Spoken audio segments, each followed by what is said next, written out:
السلام عليكم. مساكم الله بالخير. And good evening, everyone. Can I have the slides, please?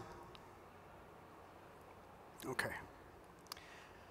So before we talk about the future of the work, let me speak a little bit about where are we exactly now.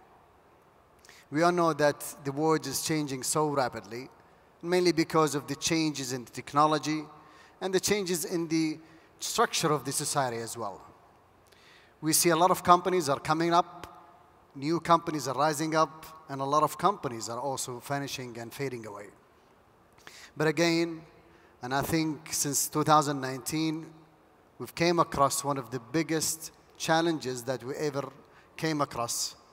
And I think no one have came across something more difficult and more challenging than the COVID-19 pandemic.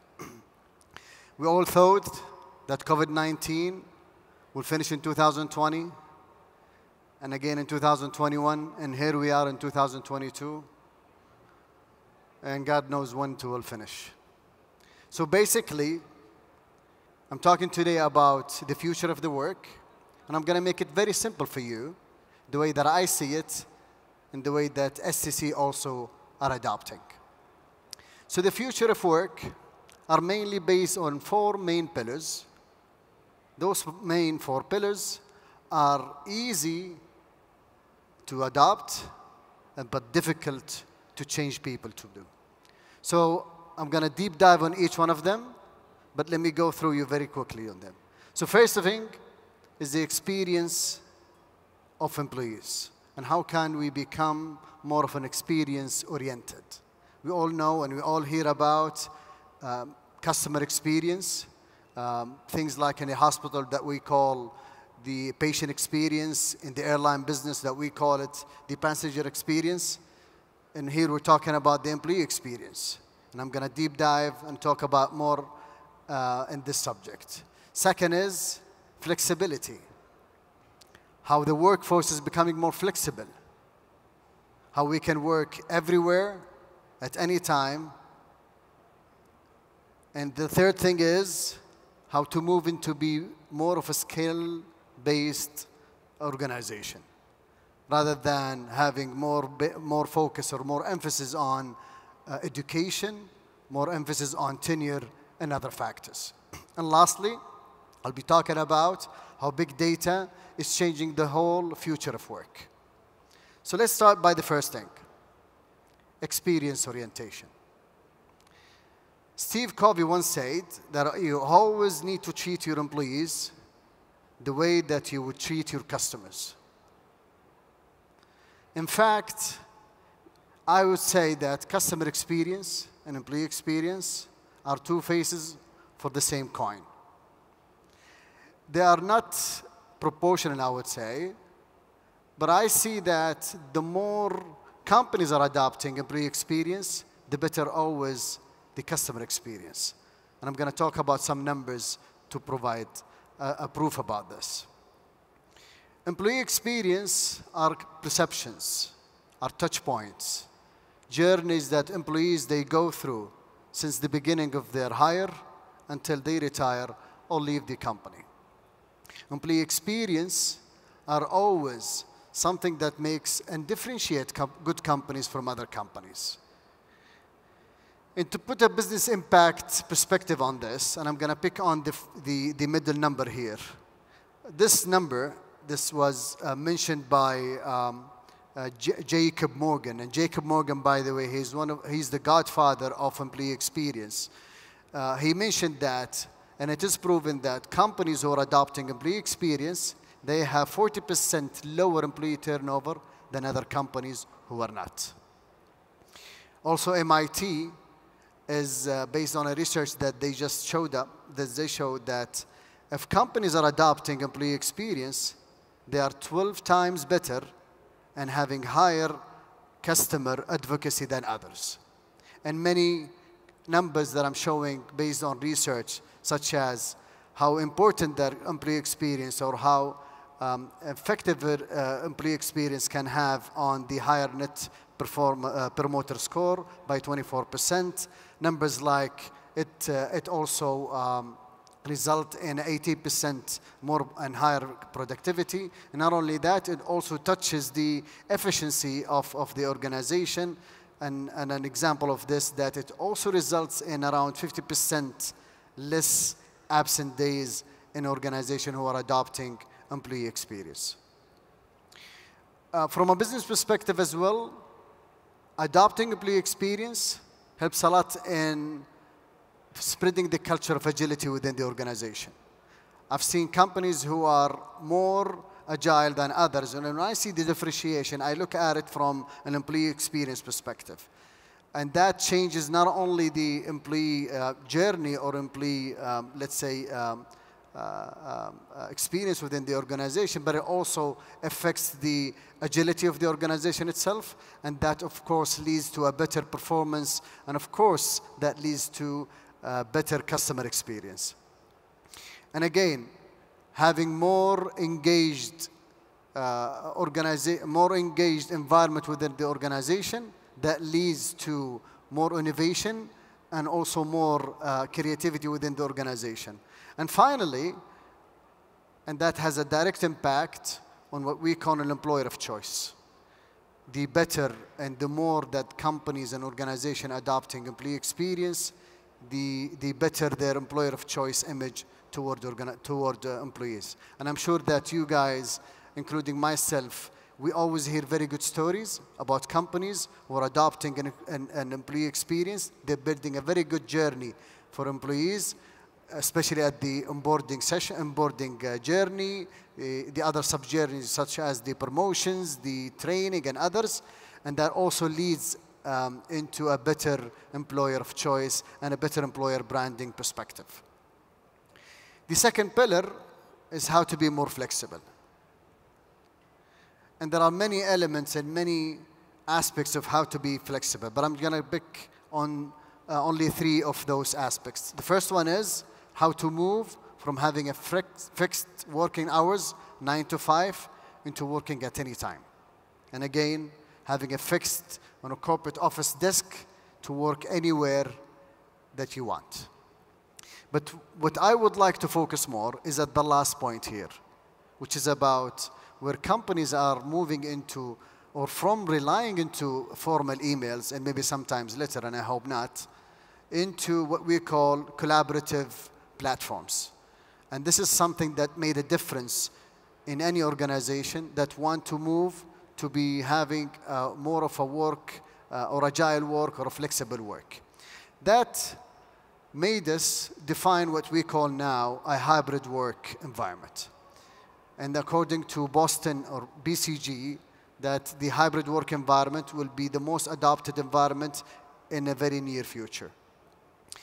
And not only what happened in 2019 during the COVID-19, where it shows here that 43% of employees at that time used to work from home, but research shows that up until now, 52% of employees, they still work remotely 1 day a week. And 68% of employees, they still also work remotely for at least 1 day a month. So the need to move into having more of a hybrid work environment becoming more pressing. And there are many ways that I'm just showing here that will help organizations to move into the hybrid work environment. But again, I'm going to pick on the most 2 important aspects that I really encourage you guys to look and to deep dive on. Number 2, in order to move into more of a best hybrid work environment, I always suggest that you reinvent the way that you look at your HR policy. Some people think that it's only a change or a small change, that it's related only to the way that you're working from home or remote working policy. Now, I think it is more than that. It also relates to revamping the whole related policy. You map all of your policies like the time attendance policy, the promotion policies, the salary adjustments policies, and all of other policies to match the more flexible hybrid work environment. Number 7 is to focus on well-being. I remember 5 or 6 years ago, research studies were always showing that when you ask an employee why do they move from a company to another, or why they are joining a company, you always see the reasons of a better salary, a better working environment, a better opportunity, or maybe a better position. Or we have a guest or a new guest in the last couple of years surveys and started climbing up the ladder. That new guest is the well-being. A lot of employees are focusing or indicating that they're moving from a company to another because they have found another company or another organization that is focusing on employee well-being. Or they're indicating that their companies or their current organization, they're not paying enough attention to the employee well-being. And again, we are in STC, we're focusing on 4 main pillars, and we're promoting to move into a hybrid work environment. The policies, we're changing almost all the policies, the infrastructure, and I mentioned the employee well-being, but we're focusing more about the culture and how can we change the culture of the organization, how can we make employees adapt to the hybrid work environment, be more communicative to employees from the top to the bottom. Third pillar is skill-based. Our Crown Prince, His Royal Highness Mohammed bin Salman, mentioned that our priceless and most important fortune is our ambitious young people. And it's a pride of our country and the guarantee of its future, inshallah. And based on that, we believe, and I believe personally, that the move from the traditional educational, knowledge-based development is necessary. And I think the future will be based more on the skill-based development or the skill-based, let's say, organization. When we say skill-based, in my simple definition, is to do more about 3 main areas. First area is develop your internal employees based on competencies. I know some of you, some of HR folks, think that the competencies were about to fade away. That was a talk maybe 3 or 4 years ago. But guess what?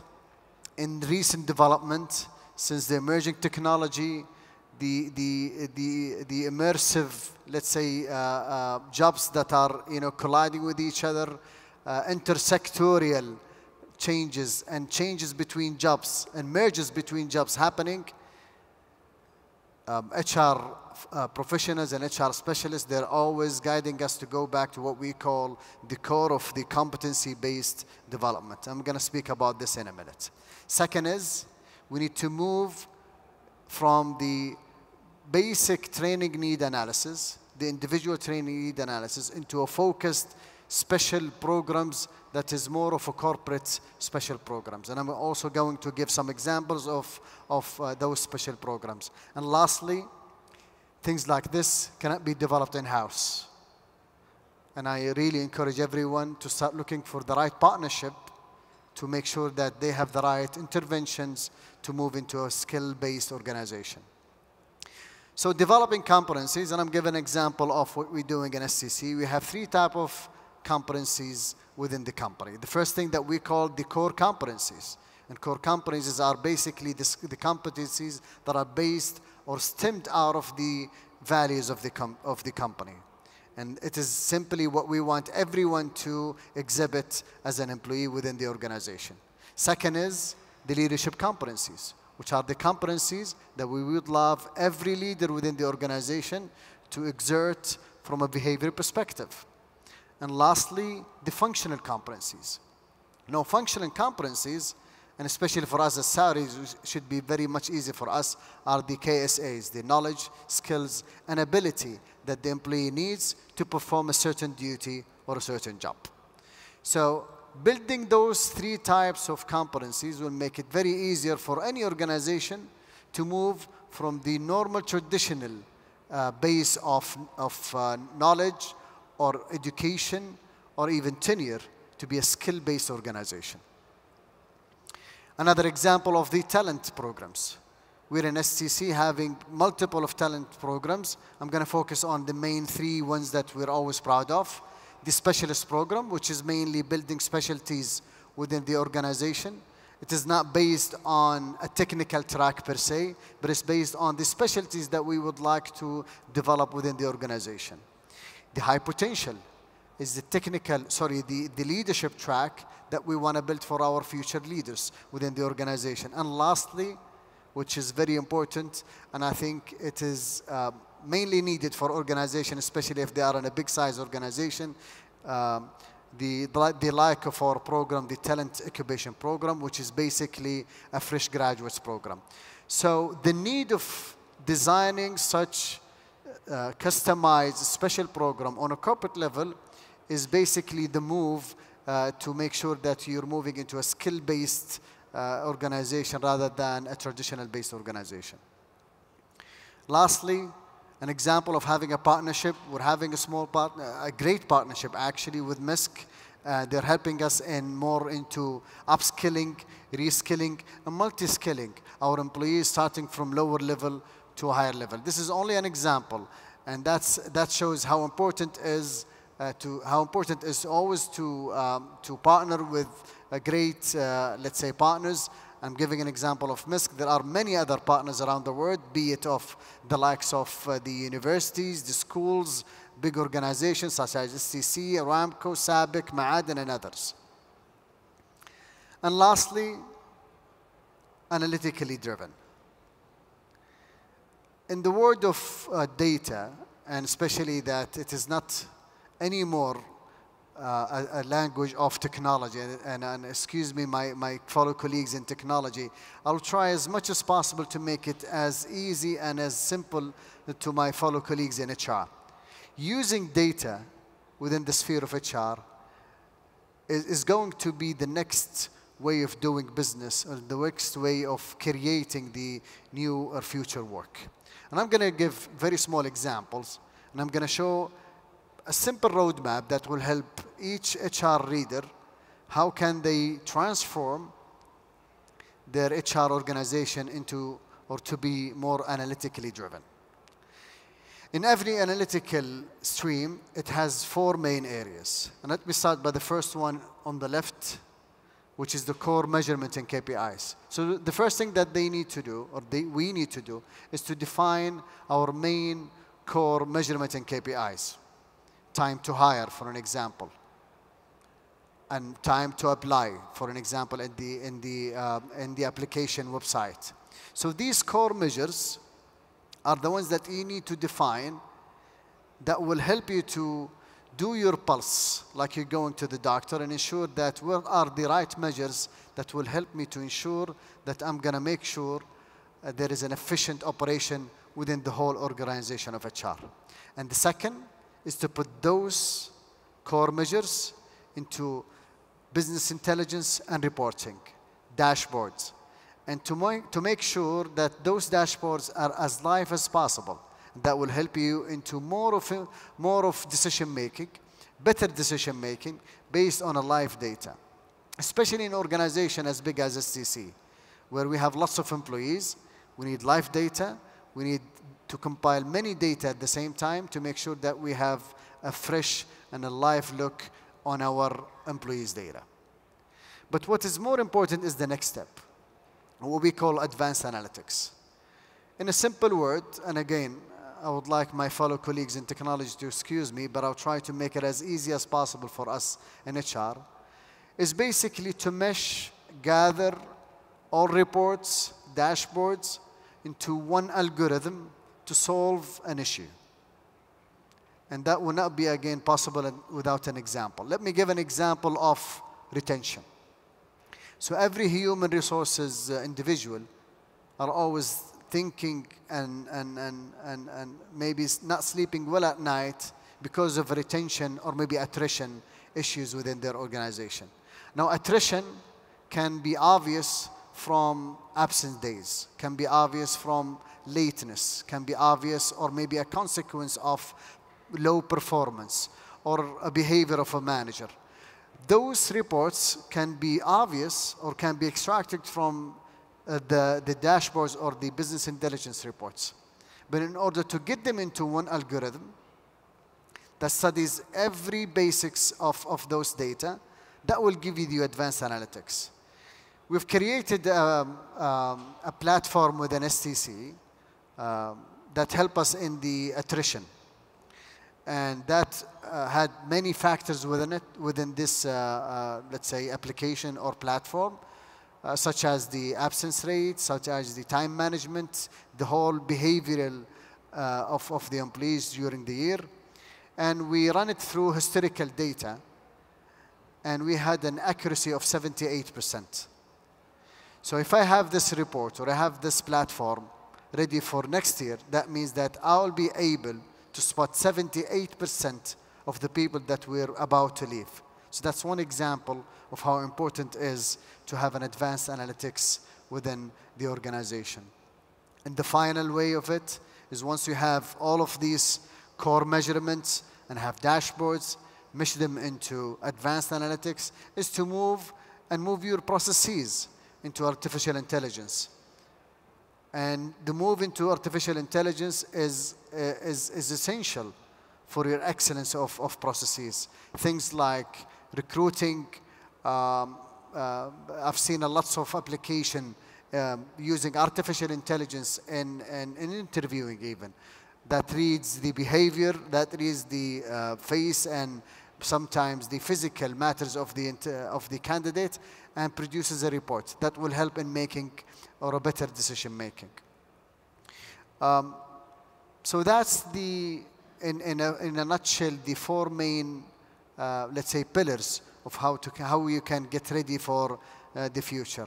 In summary, it's based on how can you move your organization into more of an employee experience organization, a journey-based organization.